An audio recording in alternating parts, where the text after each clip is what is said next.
What we know right now, the Secret Service says Donald Trump is safe. NBC is reporting the gunman fired a weapon from a high point, an elevated position outside the perimeter of the rally, so outside the Secret Service security area. The shooter is dead. Also, a spectator who was attending the rally has been killed. 2 others injured. President Biden has been addressing has talked to the nation. He addressed the nation just a short time ago. I have tried to get a hold of Donald. He's with his doctors. Apparently he's doing well. I plan on talking to him shortly, I hope, when I get back to the telephone. Look, there's no place in America for this kind of violence. It's sick. It's sick. It's one of the reasons why we have to unite this country. We cannot allow for this to be happening. We cannot be like this. We cannot condone this. And the president saying he plans to call former President Trump. President Trump, we should note, has issued a statement extending his condolences to the loved ones of the rally goer who was killed and another who was injured. He also thanked law enforcement and first responders for their quick action. His campaign says he is fine and is being checked out at a local medical facility. His son, Don Jr., weighing in, saying his dad is in great spirits. Let's go right to Richard Goldinger, the Butler County, Pennsylvania DA, who joins me on the phone. Sir, thank you for talking to us. First of all, were you at the rally this evening? Lester, no, I was not present at the rally today. No. All right. Can you tell us what at least the early part of the investigation has shown in terms of what we know potentially about the shooter and his motive? Well, I don't know anything about a motive. I can tell you basically what you've already stated. We have, a spectator dead, unfortunately. We have a second spectator injured and seriously. And the shooter obviously is dead also. So, yeah, that's where we are at this point. The Secret Service, as we see, moved in quickly but methodically as they work to protect the former president. What interaction occurs before a rally like this between local officials such as yourself and the Secret Service? Well, I can tell you that for the last week or so, when this was first announced, that they have been talking to the Pennsylvania State Police, our local municipal officers. We have a CERT team that was activated for this event, and there was a lot of coordination to provide safety for not only the former president, but everybody that attended this event. So there was a lot of preparation put into this, obviously in a short period of time, but these people are professionals, so they know what they're doing, and they put the proper steps into place to provide safety to everybody that was going to be there. Mr. Goldinger, do you know, is this venue, is it a kind of a portable setup, or is it a setup that's there permanently? No, it's a permanent setup. It's sort of like, it's called the farm show, but it's sort of like a fair. So it's a large, wide open area. There's actually an airport there also, a small airport. So, yeah, it wasn't anything that they had to come in and set things up as far as, well, we're going to have this event here. They had to set the bleachers up and everything like that. But, yeah, and then I'm curious, are you familiar, we're now getting the reporting that the shooter fired from an elevated position. Can you, in your mind, picture what that position might have been? Is there a nearby hill? I absolutely can.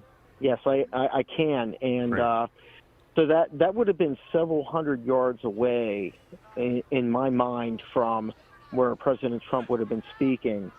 And again, off-site. So, was it a hill or just a elevated area? No, it's all fairly flat from what I can think. But obviously, if you get on a roof, you're elevated. So, and the showgrounds where they were at is all fairly flat. All right. Mr. Goldinger, thank you so much for coming on and speaking with us. We continue to watch these pictures again. We've played them, we know, over and over again, but I feel like you see something different. One of the things in my previous reporting with the Secret Service, you see that woman appears to be around the president. One of the things they are trained to do is to take their hands and then work it across the person's body and find out if there are other wounds that may have not revealed themselves yet. And they certainly do that once the protectee is put into the vehicle, again, to make sure that they can get an early read on any other traumatic injuries or wounds. So we continue to learn and see different things in this video, but certainly an example of professionalism, calm thinking, and training at work here as we watch these Secret Service agents move into this coordinated action, calling out vital information in short and terse statements. Shooter is down. Are we clear? And that sort of back and forth communication. It's fascinating to watch. NBC's Dasha Burns is still outside the what was the Trump rally. She was there when the shots rang out. She and her crew, we're happy to say, are safe. But you've been talking to people who are in a traffic jam. I don't see vehicles behind you, so it looks like there's some progress, Dasha, in clearing this area. Yeah, Lester, last time we talked, there were cars all up and down this road here trying to get out of this venue. There were thousands of cars parked all across these lawns here. Now that's cleared up, but we did speak to some of the people who have been making their way out, people who witnessed this absolute tragedy. And I want to introduce you to some folks who kindly pulled their vehicle over for us so that we could speak with them. This is Stacy and Vanessa. And as you said, Lester, the former president now posted on Truth Social describing how he was shot in his ear, grazed by a bullet in his right ear. Well, Vanessa was right there. You both were right in front of the former president when this happened. Can you describe what you witnessed? Yes, we were 6 rows back, straight in front of him, and at his podium, we could see him really good. He was talking about his chart, and he moved his head to the right to explain where they're at in the chart. And then as he moved his head to look at the chart up on the screen, that's when he got grazed in the ear. If he had not moved his head at that nick of time, it could have been a lot worse. So he moved his head just in the right moment to get an ear graze instead of something worse. Yes. And Lester, let me just explain to you briefly, because we were on the press risers as the former president was starting his speech at the rally. He was only a few minutes in. What Vanessa is referring to when she's talking about those charts, he was talking about immigration and immigration under the Biden administration. He had screens on the left and the right of him, behind him, and he was pointing to one of those screens where he had a chart that was detailing immigration rates, and he turned to point to that chart, and that is when his ear was grazed, and you've seen this on the video. But to Vanessa's point, if he hadn't made that turn to show that chart, things could have been a lot different. Vanessa, where you were when you first heard those shots ring out, what went through your mind and what happened with you and the people around you? At first, I didn't know if they were firecrackers. There were 6 pops. It just went pop, pop, pop, pop. And then as I was staring straight ahead, I looked across and I didn't see anything. So I looked back at President Trump, and that's when he went down. And then What ran through your mind? that, we are all in a situation that we could be very hurt. And they're telling us to all get down, stay down. And then a lot of things went through my mind. Where's my husband? What about the 3 people that we met today beside us? Who else could be injured?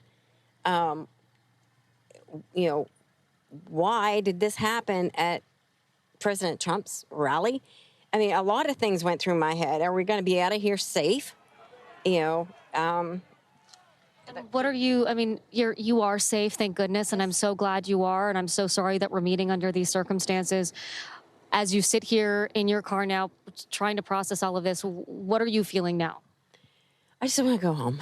I just want to go home. I'm glad that President Trump is okay.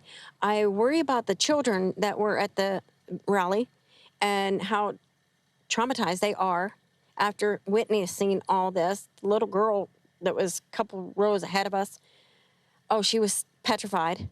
And what's going through her mind, is she going to be okay, or is she going to have, nightmares, or, I worry about children. I worry about the people that lost their loved ones today. And I most certainly worry about my President Trump. Vanessa, We're okay. I'm so glad you're okay. Vanessa, Stacey, thank you so much. And please, you deserve to go home. You deserve to get some rest now. And I hope you drive safe. And thank you so much. They've been here since 7 o'clock in the morning, a long day, and certainly not the day that you were expecting. So thank you so much. And Lester, the sun is now setting here in Butler County as the tragedy of the day is just starting to dawn on all of us who were here. All right, Dosh, I think that woman sums it up well. She just wants to go home. It's been, for all those people who were there, what a story they will tell, and what a trauma, certainly an emotional trauma, to be a part of all that. Our investigative correspondent Tom Witter joins us again. Tom, what more are you learning from what appears to be a pretty rapidly unfolding investigation? I think that's well put, Lester. I think there's a lot going on behind the scenes in law enforcement as they investigate it. The FBI, the U.S. Attorney's Office locally is on top of it. We're in the process right now. We're just doing a little extra verification of video that appears to show the aftermath of the shooting and this individual who shot from, as you just heard the district attorney to you say, from several hundred yards away. It was not, if all this video syncs up and looking at the maps, it does not appear to have been head on, if you will. So our vantage point towards Trump, it would have been from off to the side to what would be towards our left looking at this shooting. That's where it appears to have occurred, but we're still waiting to get more details at this hour. As far as, the president has said he was grazed by a wound, I'm looking there at both teleprompters, which would be the closest glass, and they both appear to be sound. There does not appear to be any sort of damage to them. So it does appear, at least initially, that that's the case, but we're waiting to get some additional confirmation. What will happen now, this investigation in some ways will be quick because they'll want to make sure that there's nobody else that they need to be looking for. We obviously have other people who are running for office or in office currently that they want to make sure are going to be safe or not impacted by anybody who knew this individual. But from a forensic standpoint, from other standpoints, they will slow this down. And once they search that individual's premises, they will make sure that they have a full accounting and cataloging of all the evidence. Even though the alleged shooter is believed to be deceased, they need to go through all of that. And just to take a bit of a step back here, Lester, we have been talking about for months. The FBI director has talked to you specifically about the incredible threat environment, and I don't use that word in a good way, but the incredible threat environment that is facing the United States. And at the center of that is obviously the tremendous political discord that we have, as well as foreign threats. And so when you look at this, this type of thing, unfortunately, is something that has been feared by law enforcement, that we would see some sort of political violence. And obviously, that's something that appears to have happened here today. So we're waiting to get more details. We do not have a name. I will caution people that are, as so often happens, Lester, as you know now, people are watching us and listening to what we have to say and keeping an eye on their phones and social media. There are several names that are going around on social media that I can tell you are flat out not true. Some of those individuals have been involved in prior mass shooting events. Some of those individuals are bloggers from foreign countries who have no nexus to this whatsoever. And so there's no indication, at least at this stage, that any of the names that have been widely circulated on social media are in fact associated with this shooter. And I think it's important for people to point that out. I'm not going to mention them because for some of those people, they have nothing to do with this, and we certainly don't want to give them any notoriety for no good reason. Yeah, important to point out. All right, Tom Witter, thank you. We'll come back to you as you continue to gather more information. I want to bring back Evie Pomperus, a former Secret Service agent.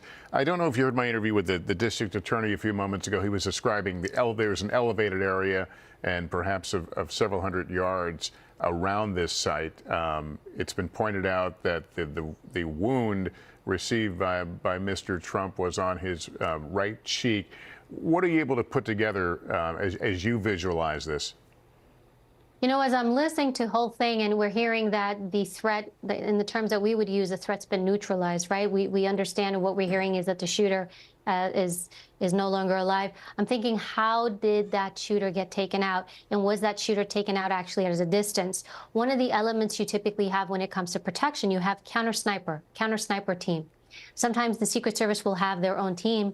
Other times, if there are not enough resources, which can happen during a campaign season like this, if everybody's stretched out too thin, you may use a local element. So when I hear that the individual from a distance was shooting, I always think immediately of that counter sniper element. Was somebody able to take that person out? Now, when you have counter sniper, your counter snipers are always going to be at an elevated position. So if you're in an urban environment, they're going to be up in high-rise buildings. If you're in an environment like this, they're going to be maybe on any podiums or any stands, anything that gives them elevation. And what they're doing, Lester, consistently is they are looking out through their scopes, through their binoculars. They're looking out, and they're looking what's going on in the distance. So immediately, again, I'm assessing based on what we've done in the past. When you hear those sounds, you're immediately going to look to the direction of where those sounds go.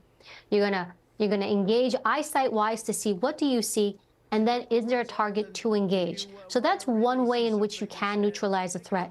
Another way that you can neutralize a threat from a distance is there will be a team on the ground. So the snipers are up top, they're seeing things, they're calling things out. You also have a team on the ground that can respond. So it's possibility that that team on the ground, whether Secret Service or local law enforcement, immediately went to that location if they're able to determine that location.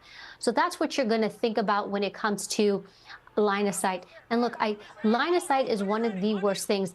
A lot of times when we have these outdoor events or the president speak in certain areas, you actually use the landscape to help you. And we've gone even to the extent of trees and bushes and anything you can think of to break line of sight. Line of sight is that one thing it makes you extremely vulnerable because it's such a hard thing to control, especially from a distance. And, and to follow up to, as I'm watching the reporting here and we see the agents coming in, and you brought this up before that the agents shielded the president and they're looking for wounds. You're correct. So as soon as they get the president off the stage, they go immediately into the vehicle and they're checking him for other wounds. And we actually saw a scenario like this play out with then President Ronald Reagan. Ronald Reagan, same thing. He was outdoors. The difference with him, it was an arrival departure movement. So he's moving from a secure location to the car, and he's moving to the car, shots are fired. Now, at first glance, Reagan didn't look like he had anything. He looked okay. But his then detail leader in the vehicle actually searched him, and what they found was a small wound, and they found the gunshot wound, but that was not discovered until inside the vehicle. So although you're seeing him initially outside, he's standing, you see Donald Trump give the fist pump, but you really want to check him when he's in the car. And then from there, what you're going to do is you're going to take him to a hospital. So I know there was reporting that he was at some type of medical facility, a hospital, we're presuming. That's another thing that's put into basically the strategic response. You always have a hospital. That hospital, when you pick one, you're looking for something called a Trauma 1 hospital. Why do you want Trauma 1 hospital? A Trauma 1 hospital is a hospital that can deal with gunshot wounds. They can deal with mass trauma. So when you have a protectee, the idea, and in training, you understand that if they're going to be attacked, it's going to be likely with a weapon, a shot. So you want to take your protectee to a facility that can treat gunshot wounds, that can treat serious trauma. So it's very likely that the facility that Donald Trump was taken to was a facility like this. There's always an agent there in advance. They go in advance to speak to the medical staff. So there is a medical protocol that is put in place so that when something like this happens, the hospital and that agent is already there to receive the president and to do an assessment on him. Let me ask you about who makes the decision as to how the venues are used. Does the campaign simply call up and say, hey, we're going to be at this site, you guys figure out how to secure it, or do you tend to work together with the campaigns? How does that go? It's usually the first, and it's probably one of the hardest things. The U.S. Secret Service works really hard to try not to intervene, not to interfere in their protectees' movements. Look, the President of the United States, a former president, when they're campaigning, they need to be with the people, shaking hands, talking to everybody. Secret Service, you want to keep them secure. You want to keep them away from everyone. So the goal is to try to let them do their job, because they're a person of the people. So who do they need to be with? The people. So Secret Service typically allows staff to pick the locations.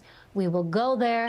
It's very, very rare. I have to say, I don't think I've ever seen it where they were told, no, you can't do it here. They are an agency that is very can-do. We can do this. I have to tell you, at first glance, even with this location, I don't see anything different than the other rallies I've been to myself. So this is quite common. Now, Secret Service can say no, but you really have to have a good reason as to why you're going to say no and justify that. Evie, thank you. You continue to provide us with rich information as we try to visualize all these things and understand it and really interpret some of the video we've been seeing. We appreciate it. We'll ask you to stand by. I want to talk to Congressman Mike Kelly now. He was at that rally with his grandkids. Congressman, thank you for being with us. You guys okay? Yes, Lester, thank you. We're fine. How close were you to the former president, and what did you witness? So I was about maybe 50 feet away from the podium where President Trump was speaking, and that with some other congressional members and a member for the Senate. But and then behind me were the stanchions where people were sitting in the seats. So very close to it. A very strange day. You can imagine where I live in Butler, Pennsylvania. This is an agriculture town. This is an ag area, right? And we had it at the Butler Farm Show today, which is for years I've been coming here. And actually, we always participate in the 4-H sale here, where the children bring their animals in and sell them. They make pies and cakes, and they have all these contests. This is about as basic as you can get. This is about as basic America as you can find. And today, Lester, I got to tell you, it was a beautiful summer day. People celebrating, people happy, people grilling food and getting ready for President Trump to come in.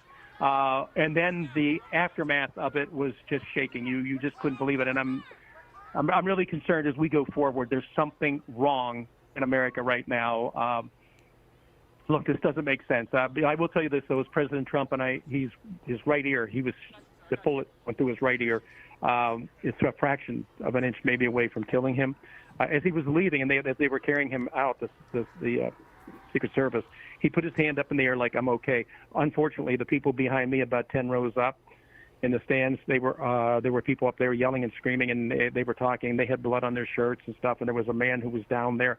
The security team rushed over there. They took him out of the stands, and apparently he has since passed away. But Lester, there's something wrong. There's something wrong in America today. This is we certainly today look like a third world country. Look, if you don't like whoever the candidate is, just don't vote for them. An attempted assassination on a presumption of the candidate. We're going into our convention this week. Former President Trump is going to come out as our candidate. What is wrong? What has happened in America? This is absolutely bizarre. Do you think that we will hear a different tone for the rest of this campaign coming from frankly, both sides? You know what? I would sure hope so. But do you know, and because I think you all covered this before, in 2017, our Republican baseball team was practicing for a spring baseball game as a charity event. And our leader now, Steve Scalise, was, again, a gunman attacked our guys while they were at practice and shooting up the place. Yeah, I reported that. I just don't understand this anymore. I really don't understand. The greatest nation in the world right now has succumbed to being a third world country. The level of hate, the level of discourse that takes place has got to stop.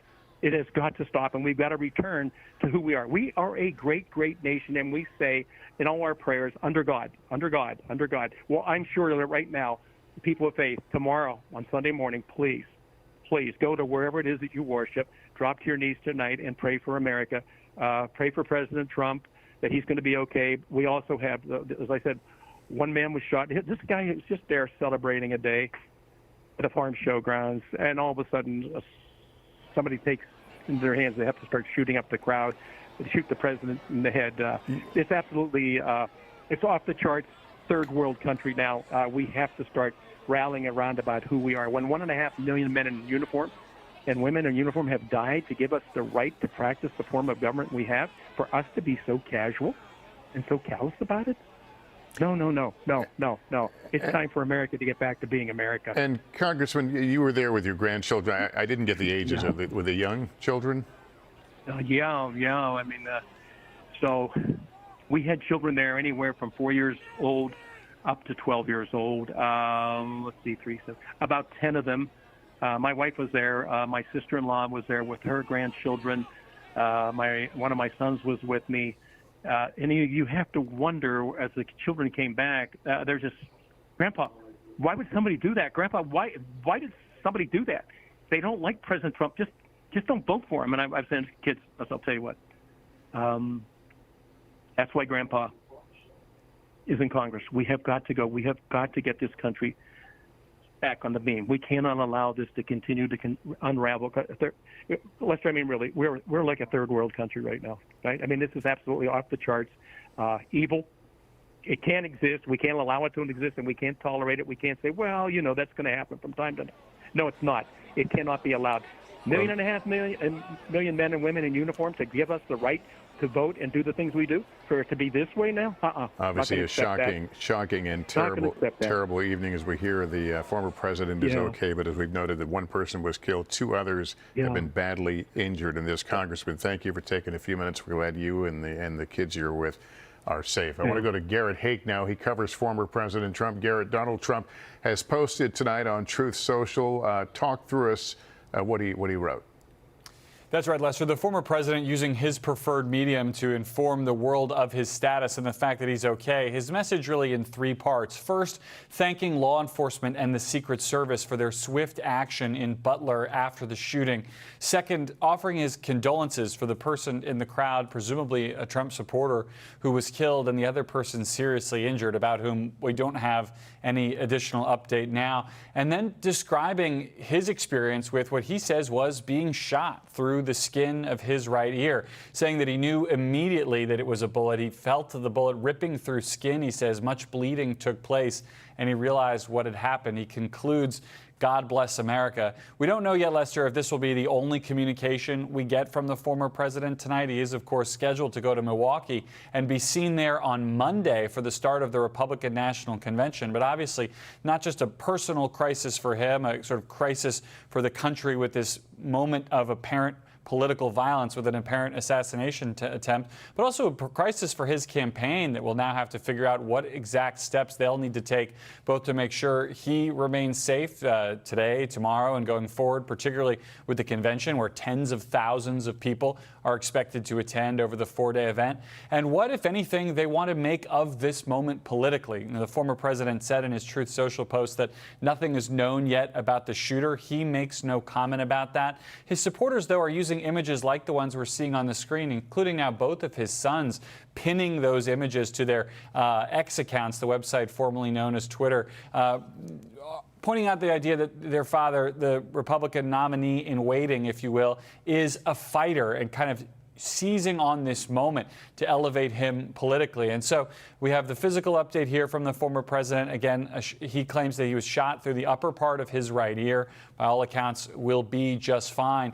The political reverberations, of course, entirely unpredictable at this moment, but already going on behind the scenes. The Trump campaign, as we've reported earlier in the evening, putting their staffers on lockdown, telling people not to talk to the press, not to talk at all, while they figure out the steps at a more senior level they want to take going forward. And Lester, I'll just add, as I mentioned earlier in our broadcast tonight, that concerns about the former president's safety on the campaign trail have always been on the front burner at the senior level of the Trump campaign. The mega rallies that he likes to hold with tens of thousands of people in open areas. Concerns about how to continue to conduct those safely in kind of a hot political environment, in an environment where he just might not be safe.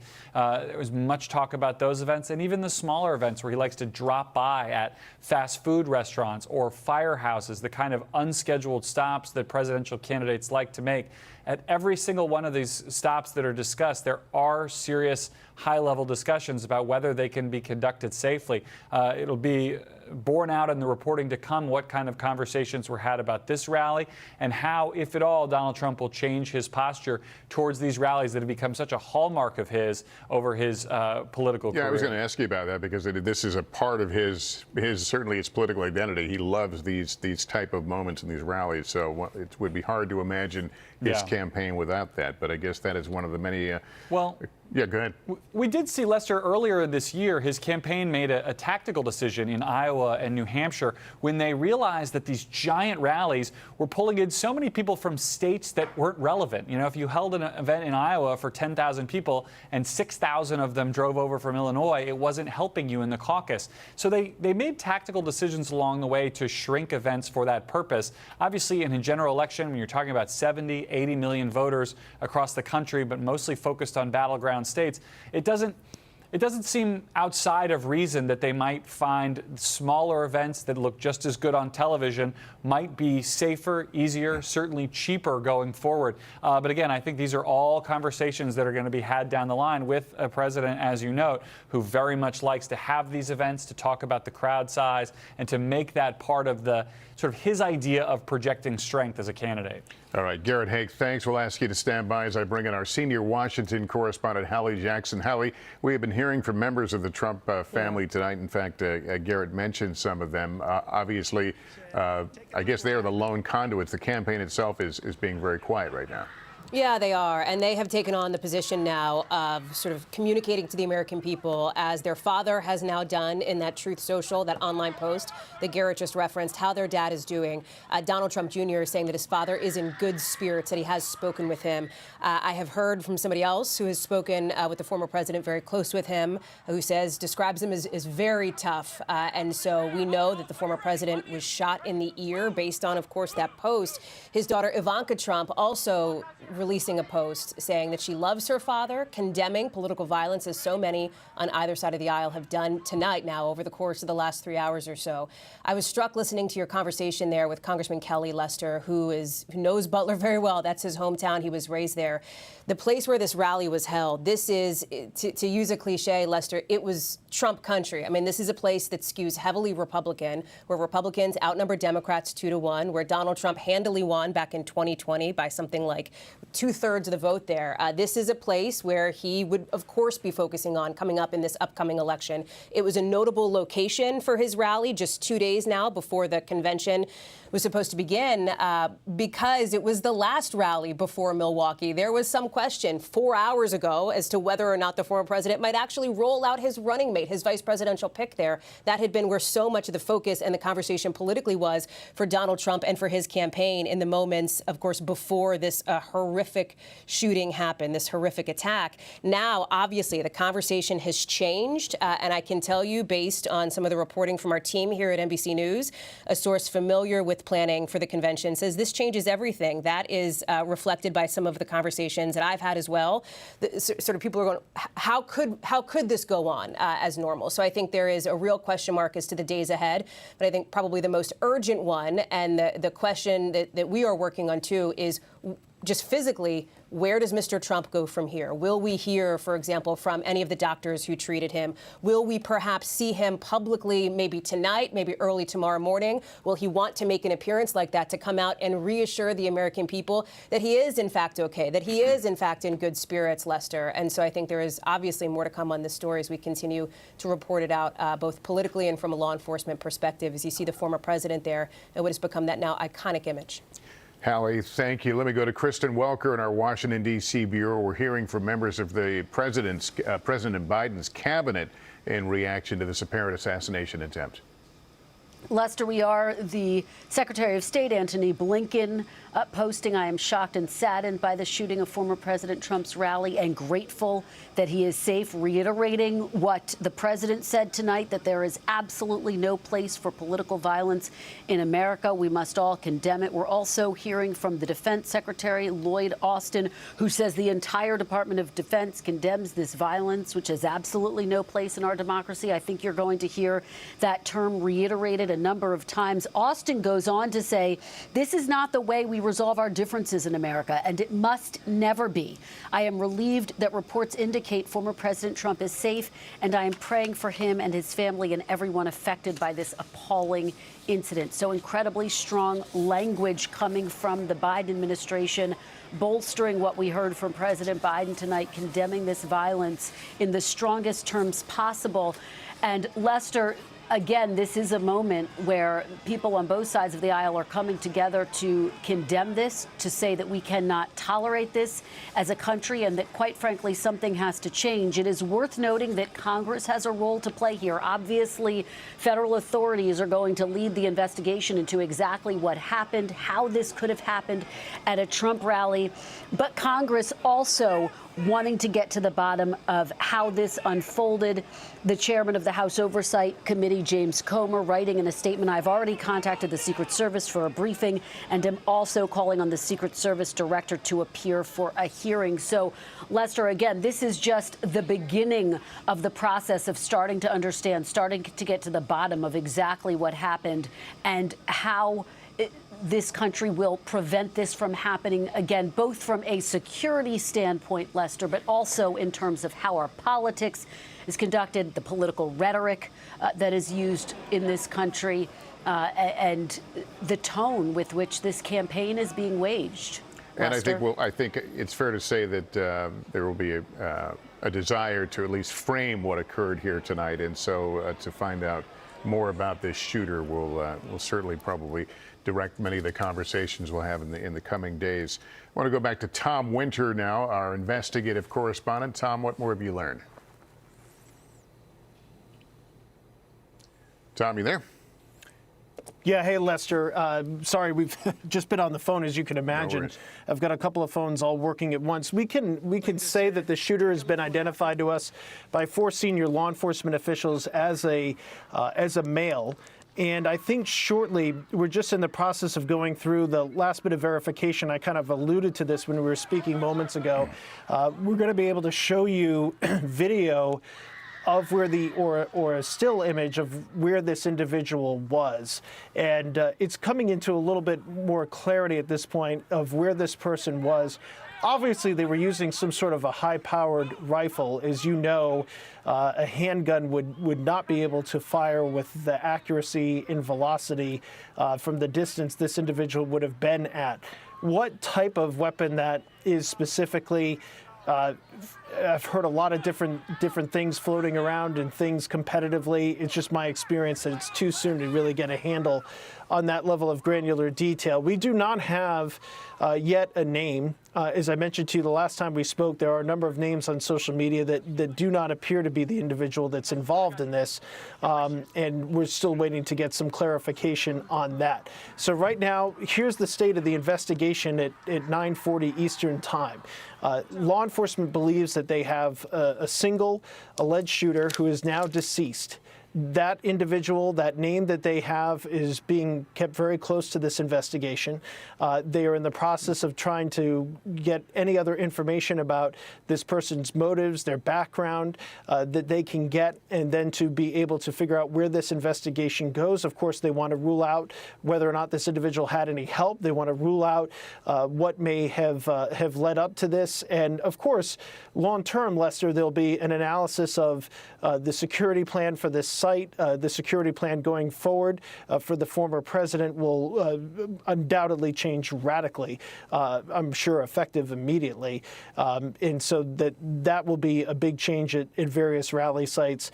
And then there'll be a look into, was there anything about this individual that could have been looked at further? Did anybody know if they had any sort of knowledge of this in advance? So those are all the things that are happening literally as we speak. We do know that the FBI was requested by the U.S. Secret Service to investigate this, and that call was obviously taken, and the FBI is very much involved, along with the local U.S. Attorney's Office. And they will go through and get the necessary warrants for the property of this individual and anybody known to them. And the question is, obviously, where did things come from and when, and was this person picked up in the moments beforehand? We're a little bit more cautious in this day and age. Not that we never were, but we're a little more cautious in this day and age with deep fake videos, with AI-generated videos and images that we really try to do to the best of our human ability, an exhaustive effort to make sure that things that are floating around online or are sent to us are in fact accurate and are not some sort of machine-generated image. The images you are looking at are most certainly not. And it should be pointed out that there's a number of photographers that are part of the press pool who took these photographs, and as well as the video that we've seen, and that those individuals obviously were potentially in harm's way as well, but not as much, obviously, as the Secret Service agents who rushed to surround the former president and make sure that if there were any other shots that were fired, that it would hit those Secret Service agents and not Trump.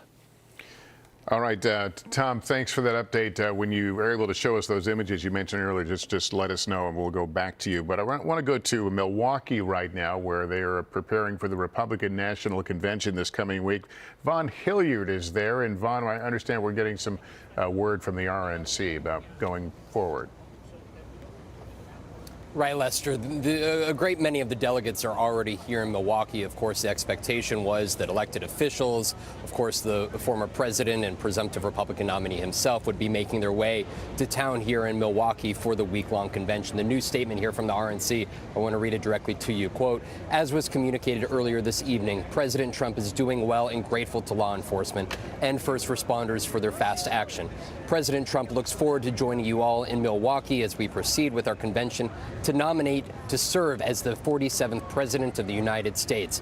As our party's nominee, President Trump will continue to share his vision to make America great again. Sincerely, Donald J. Trump for President 2024. Senior advisors Susie Wiles and Chris LaCivita. Lester, I just talked to two of the delegates here at the convention that are already in town. Reince Priebus, who folks will recall was the former RNC chairman. He is playing host here in his hometown of Milwaukee for this convention. There is a reception this evening for the delegates, the thousands of delegates coming here to Wisconsin. That reception this evening has been canceled. There are formal meetings for the Republican convention ahead of the formal festivities during the week. Those are still on tap to take place tomorrow, before Monday night's primetime addresses begin. Of course, Donald Trump himself is slated to take the stage here at this arena on Thursday night. His vice presidential running mate is slated to take the stage on Wednesday night. Of course, we do not know who this individual is at that time. One of the delegates I talked to here this evening, Lester, told me that he expects the energy to only increase with today's events in the apparent assassination attempt of the presumptive Republican nominee. With less than 120 days until the general election, that delegate suggesting to me that the TV ratings for that Thursday night primetime speech that will happen 10, 11 p.m. Eastern time will be high. For this Republican Party, Lester, Donald Trump was somebody who ran through the Republican primary process and handily won to get to this point here. He has had these rallies around the country 9 years running now, and here today in Pennsylvania, less than 48 hours before we expected him to arrive alongside his wife Melania and his sons Eric and Don Jr., as well as a daughter Ivanka, and expected to Barron as well, before the family were to arrive here less than 48 hours. This convention will move forward, we're told, though, in its anticipated events as they were previously.